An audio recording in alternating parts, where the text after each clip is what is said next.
네, 오늘 오후에 아마 서울 날씨가 40도를 넘었을 것 같다는 뉴스를 방금 보고 왔습니다. 대단히 뜨거운 날입니다. 이런 엄청난 무더위, 기상이변에서 국민들이 고통받고 있습니다. 국민들을 좀 시원하고 안심시켜야 될 대법원은 여전히 반성이 없이 폭주하고 있습니다. 관련된 기자회견을 저는 올해 초부터 조희대 대법원장의 탄핵을 강력하게 주장을 해왔고, 탄핵을 위한 발의 요건까지 많은 의원님들의 동의를 받아서 갖추어 놓은 상태이나 아직까지 탄핵 소추안이 발의가 되고 있지 못합니다. 이에 대해서 강력히 촉구하는 기자회견문을 낭독하도록 하겠습니다. 존경하는 국민 여러분, 그리고 언론인 여러분, 과학기술정보방송통신위원회 최혁진 국회의원입니다. 오늘 저는 조희대 대법원장 탄핵 소추안 발의를 다시 한번 호소하기 위해 이 자리에 섰습니다. 이제 조희대를 탄핵할 때가 됐습니다. 더는 미룰 수 없습니다. 제가 우려했던 일들이 지난 몇 달 사이 현실이 되었습니다. 지난 6월 3일 지방선거에서 무슨 일이 있었습니까? 서울 송파구를 비롯해 전국 50여 개 투표소에서 투표용지가 모자라 투표가 중단되는 유례를 찾기 힘든 사태가 벌어졌습니다. 중앙선거관리위원회와 각급 선거관리위원회 지도부의 상당수가 관행적으로 법관과 법조인 출신으로 채워져 온 구조 속에서 벌어진 일입니다. 사법부가 선거관리까지 틀어지고 있으면서 선관위의 헌법기관으로서의 독립적 위상은 껍데기만 남게 되었고, 책임 공방과 무사한 일이 만연했습니다. 정작 위기 앞에서는 아무 책임도 지지 않는 그 구조의 정점에 조희대 대법원장이 있습니다. 지난 8월 5일에는 또 무슨 일이 있었습니까? 대법원이 특검법이 정한 선고시한을 불과 일주일 앞두고 한덕수 전 국무총리와 이상민 전 행정안전부 장관의 내란 중요임무 종사 사건 상고심을 갑자기 전원합의체로 넘겼습니다. 이재명 대통령 후보 사건은 접수된 지 겨우 35일, 전원합의체 회부 단 9일 만에 속전속결로 선고를 밀어붙였던 그 조희대 대법원이 계엄에 직접 가담한 혐의를 받는 전직 총리와 장관의 사건 앞에서는 시한이 오기도 전에 재판을 기억 없이 미루어 버렸습니다. 누가 보아도 이중잣대입니다. 더 심각한 문제가 있습니다. 조희대 대법원장 본인이 12월 3일 내란 당일 사법권의 계엄사령관 이양 취지에 대외 공표를 하는 등 내란 동조 의혹을 받는 당사자라는 사실입니다. 이런 사람이 윤석열의 내란을 심판할 재판장 자리에 그대로 앉아 있습니다.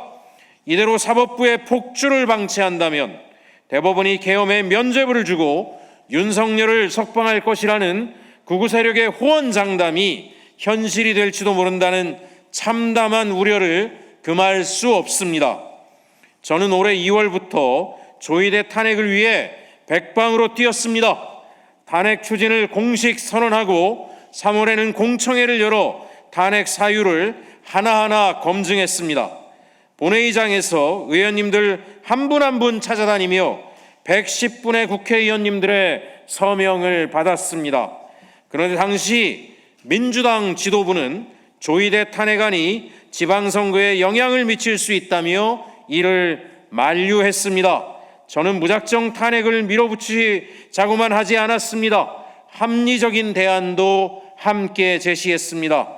제적의원 3분의 1의 서명으로 탄핵 소추안을 발의하고 본회의 의결을 거쳐 법사위로 회부합니다.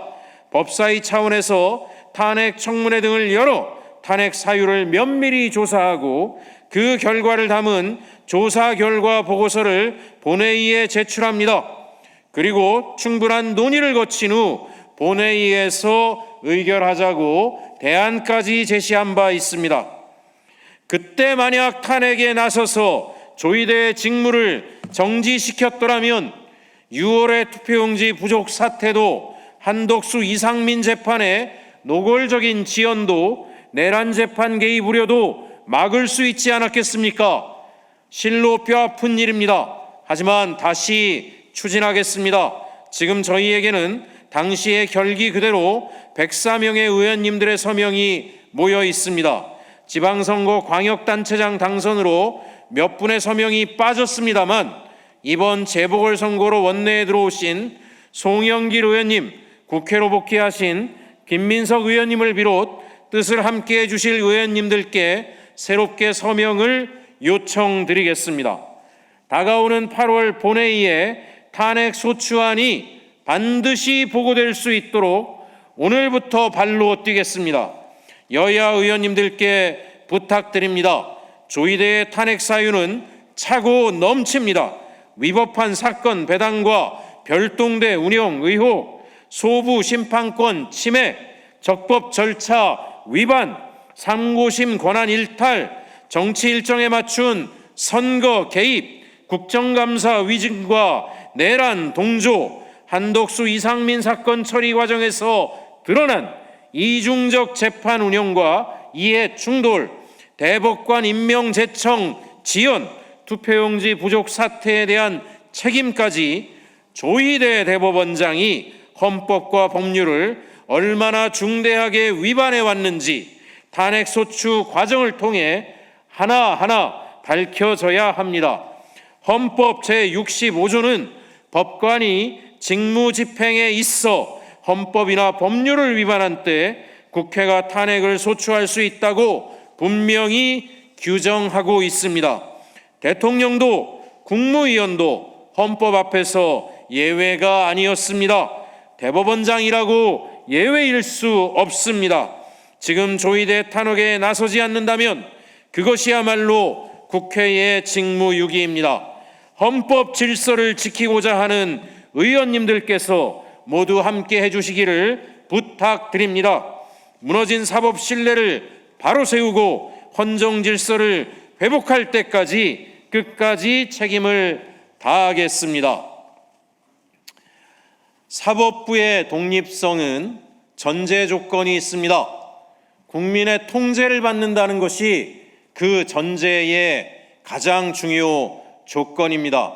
사법부의 권한, 자율성을 보장한다는 것이 무소불위의 권력이 돼서 국민의 머리꼭대기에 서는 것까지 허용한 것은 아닙니다.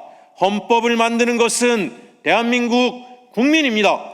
그 헌법적 질서를 제대로 수호하지 못한다면 국민의 심판을 반드시 받아야 한다고 생각합니다. 국민이 대한민국의 주인으로 존중받는 나라를 위해 우리는 검찰개혁을 해냈습니다. 민생이 고통받지 않도록 경찰개혁을 추진하고 있습니다. 국민이 부당한 권력의 지배를 받지 않도록 국가 권력을 공정하고 정당하게 하기 위해서 우리는 반드시 대법원장 탄핵을 통해 사법부가 국민을 위해 국민에게 머리를 숙이고 일할 수 있도록 만들어내야 한다고 생각합니다.